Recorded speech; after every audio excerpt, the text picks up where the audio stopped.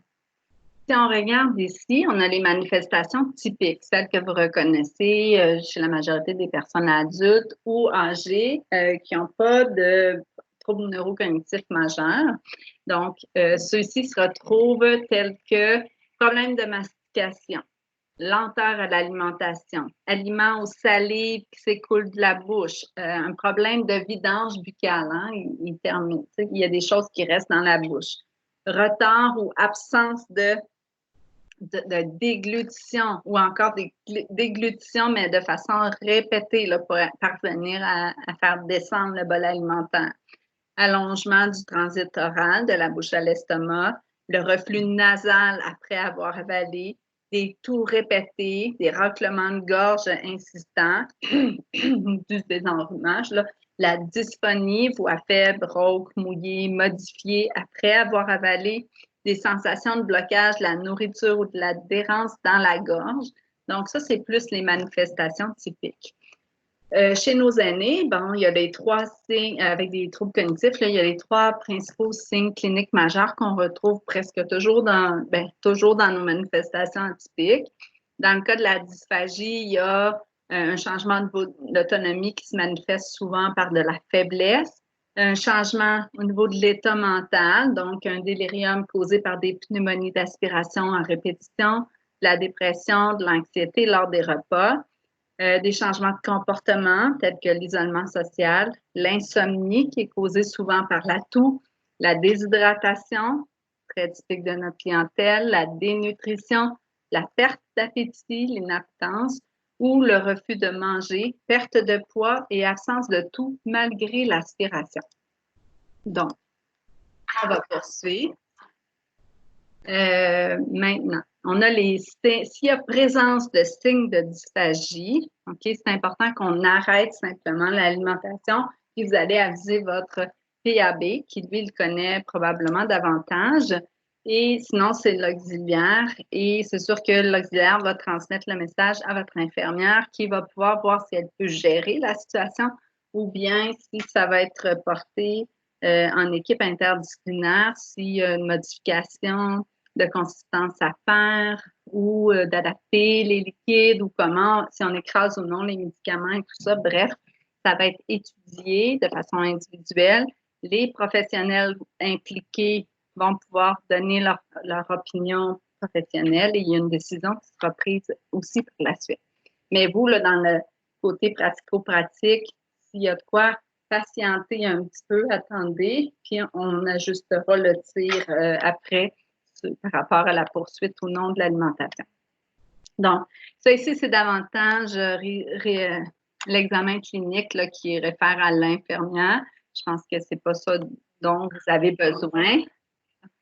Ça, c'est la suite aussi, les autres tests qui peuvent être faits, tels que la test de la gorgée, etc. Là. Donc, ça, vous n'avez pas besoin nécessairement de le voir ici.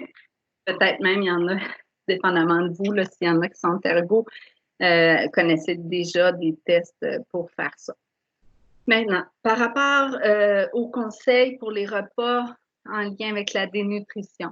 Donc, c'est sûr qu'idéalement, le milieu devrait s'assurer de mettre à disposition des repas qui sont enrichis avec de la saveur accentuée, hein, faire attention aussi d'adapter les textures en lien avec la physio, pas la physio, l'ergo, par exemple, ou la nutritionniste. Il faudrait que les repas aient l'air attrayants tout en répondant aux besoins énergétiques, que les aliments soient à la bonne température. Et s'ils ont des problèmes de non-reconnaissance ou de praxie, etc., bien, permettre certains aliments qui peuvent se manger avec les mains. On va essayer dans la mesure des choses, parfois, on va essayer de leur faire choisir leur repas, puis ils devraient toujours avoir des collations disponibles. Les menus thématiques, ça l'aide aussi à éviter éviter la dénutrition, hein, parce que les gens ont le goût, c'est le fun, c'est différent. Dans certains centres, des fois, il y a une journée barbecue, il y a des choses spéciales qui se font à Noël ou autre. Donc, ça, c'est important de le conserver. Encourager les aînés à manger à la salle à manger plutôt que dans leur chambre. Là, vous allez voir que votre présence est vraiment importante parce que là, ils sont comme un peu isolés ou confinés à leur chambre. Donc, ça va être votre beau sourire avec vos yeux parce que vous allez avoir le masque, mais ça va faire quand même une différence. Ça va être mieux que d'être toute seule dans leur chambre. Décorer la salle à manger pour la rendre chaleureuse, mais là, j'espère que ça va s'appliquer à la chambre quand on a l'occasion de le faire. S'assurer d'un environnement calme. Selon le volume de référence, ça dit de faire attention à un ratio soignant-patient adéquat. Donc, un pourrait poser des fois pour 2 ou 3 personnes qui sont à aide totale. Souvent, on les met un petit peu autour de nous, puis on s'assure de les alimenter comme tels. Sinon, pour ceux qui ont besoin d'aide partielle, on peut augmenter le ratio à une personne supplémentaire parce qu'on doit quand même donner certaines indications, aider ou initier le geste pour d'autres. Idéalement, on devrait vraiment prendre un 30 à 60 minutes comme il faut pour alimenter une personne et la laisser assise pour les dysphagiques un autre 30 à 60 minutes aussi. Donc, valeur nutritive, plusieurs petits repas, au besoin des suppléments. Donc, si on poursuit les conseils d'aide à l'alimentation, on a placé justement, se placer idéalement devant la personne. Ça va être important. Quand on va, la cuillère, c'est mieux qu'elle n'arrive pas de côté, mais qu'elle arrive alignée avec la bouche pour plusieurs raisons. On va essayer de nommer les aliments, de ne pas tout mélanger ensemble, d'adapter la grosseur des bouchées, on l'a dit un peu tantôt, pour ne pas interrompre les repas. Si on poursuit. Donc, les règles à suivre pour les patients dysphagiques. Donc, on l'a dit, s'il y a nécessité de modifier les textures des aliments, la consistance, on le fait. Ici, je vais peut-être faire mes, mes sons de sorte que vous puissiez entendre des détails.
On va poursuivre avec la partie 2 et si je me souviens bien, en lien avec le positionnement.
Là, on comprend toutefois que dans le contexte de la COVID, il y en a beaucoup qui vont être isolés à leur chambre. Donc, comme je vous disais, là, avec vos petits yeux rieurs qui vont peut-être transparaître malgré l'attirail que vous allez avoir, là, les petits yeux brillants vont sûrement être très aidants. Je vais en sauter quelques-unes. Je vais passer à celle-ci.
Des fois, c'est le quotidien quand tu manques de ressources qui est dur.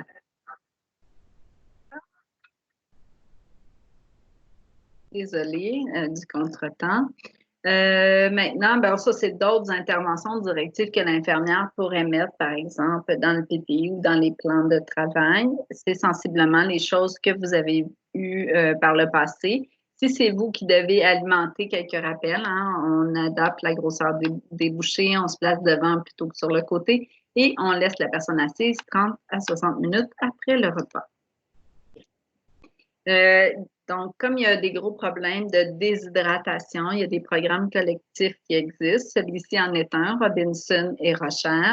Donc, c'est des petites techniques là, adaptées aux besoins de l'aîné. Donc, on essaie d'offrir à peu près des liquides d'une heure, jour et soir. On va essayer d'instaurer des choses, nous, dans notre plan de soins. On va essayer d'offrir un verre d'eau levé. On essaie d'augmenter un petit peu la quantité de liquide au moment où on pense pour les médicaments, par exemple. Fait qu'il y en a plein. Là, on peut s'assurer de mesurer l'ingestat pour s'assurer qu'il y ait plus de 1500 millilitres par jour et tout ça. On peut dire à la famille, à chaque visite, vous prenez un verre d'eau. Là, ce ne sera pas tant la famille dans le contexte, mais vous pourriez vous dire qu'à toutes les fois que vous rentrez dans la chambre, pour quelque raison que ce soit, vous offrez un verre d'eau à l'aîné tout en s'assurant de quel type, s'il faut de l'eau avec une texture différente, là, mais je devrais dire une consistance différente. Donc, s'assurer que vous donnez la bonne chose à l'aîné, là, s'il doit avoir additif ou pas, mais de lui offrir minimalement et d'offrir la supervision qui va avec. Donc, ici, ben, il y avait d'autres indications par rapport à ce programme-là. Il y a des choses qu'on a déjà quand même nommées. Je n'irai pas dans les détails. Pour la retraite, hein, on voit que les ustensiles adaptés, c'est quand même quelque chose d'important.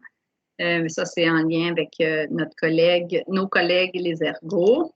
Et ici, c'était simplement un schéma pris d'Internet que je trouve intéressant en lien avec le cercle vicieux un petit peu de la dénutrition et de la déshydratation. Ensuite, on a parlé un peu de prothèses auditives. Donc, j'ai essayé d'inclure pour vous, dans le fond, c'est un petit résumé de quelque chose que j'ai lu dans la perspective infirmière. Donc, comme de quoi il faut assurer hein, l'entretien puis le suivi des prothèses. Pour ceux qui ne savent pas, souvent, la couleur bleue, s'il y a un petit bout bleu, ça va dans l'oreille gauche et la couleur rouge va dans l'oreille droite. Ils ne sont pas toutes encore sur le système de couleur, mais au moins, ça donne une petite indication. La durée de vie des piles, ça peut être de 3 à 12 jours. Ça dépend si c'est très le fonctionnement et l'utilisation. Ça devrait être inscrit à des moments réguliers là, pour être changé dans le PSTI, des auxiliaires. Des fois, la prothèse, elle peut durer 4 à 6 ans quand elle est plus vieille. Des fois, ça arrive que la morphologie, tout ça, c'est pas l'idéal. On sait qu'il devrait consulter un audioprothésiste, pardon, à peu près 2 fois par année. C'est plus difficile en CHSLD. Donc, vous ferez de votre mieux, mais quand vous les préparez, vous assurez qu'ils comprennent bien, que vous ayez une belle collaboration, une meilleure communication. Assurez-vous qu'ils aient vraiment leur prothèse auditive. Ensuite, au niveau bucco-dentaire, quand on veut voir, hein, la personne a envie qu'elle se prend la bouche, quoi que ce soit, souvent, l'infirmière, c'est ce qu'elle va chercher à savoir. Fait que si vous êtes témoin de ces manifestations-là, bien, vous aurez plus de mots pour expliquer peut-être le problème à l'infirmière si elle se présente. Donc, est-ce que la personne a des sensibilités aux gencives, des douleurs à la mastication? Parce que c'est vous souvent qui allez faire des soins plus réguliers si le patient ne peut pas le faire. Donc, c'est bien que vous jetiez un petit coup d'œil. Les manifestations typiques, c'est un peu chez l'ensemble des aînés sans troubles cognitifs, alors que les atypiques, là, il est différent un petit peu. Donc, il y a les trois en plus foncé, c'est les signes cliniques majeurs qu'on observe chez l'aîné. Donc, il peut y avoir un changement au niveau de l'autonomie. Dans ce cas-ci, ça se manifeste souvent par de la faiblesse, au niveau de l'état mental, plus par de la dépression. Et au niveau comportemental, c'est de l'irritabilité, de l'isolement, de l'agitation ou encore de la résistance aux soins. Vous avez insomnie, essoufflement, perte d'appétit, perte de poids et la dent noircie qui signifie une carie, mais qui pourrait ne pas être douloureuse. Donc, c'est quand même des petites indications que vous aurez pour déceler ça. Du moins, vous aurez des mots pour le dire si votre infirmière pose des questions. L'infirmière peut faire la vérification de la prothèse dentaire aussi, mais c'est quand même assez simple. Donc, je vous l'ai indiqué ici, hein, quand on met un abaisse-langue, on lui fait mordre. Des fois, on essaie de voir si la prothèse, elle bouge ou pas. Il y en a qu'on voit que ça ballotte, c'est très évident, mais pour d'autres, ça peut, de savoir comment on le ferait, ça peut être très pertinent. Ici, c'est que le plan gouvernemental avait indiqué en janvier 2019 des soins d'hygiène quotidien à faire. Ça, c'est les rôles et responsabilités par rapport aux préposés. Donc, c'est juste pour vous dire que c'est instauré là, et que ça découle de ça. Ensuite, il y a les cartes de rappel, à savoir, ça a été fait aussi par le ministère. J'ai indiqué le site Internet-là. Selon les soins puis ce que tu as besoin avec la fréquence des soins que tu dois faire en fonction de ici, c'est pour les dents naturelles. Ici, c'est aussi avec une prothèse dentaire. Donc, il y a une partie de dents naturelles, l'autre avec la prothèse dentaire. Ici, c'est quand il n'y en a pas, c'est pour regarder. Ici, il peut y en avoir un qui n'a pas de prothèse dentaire, l'autre, une partie de prothèse dentaire. Ça, c'est sans prothèse dentaire et sans dents naturelles.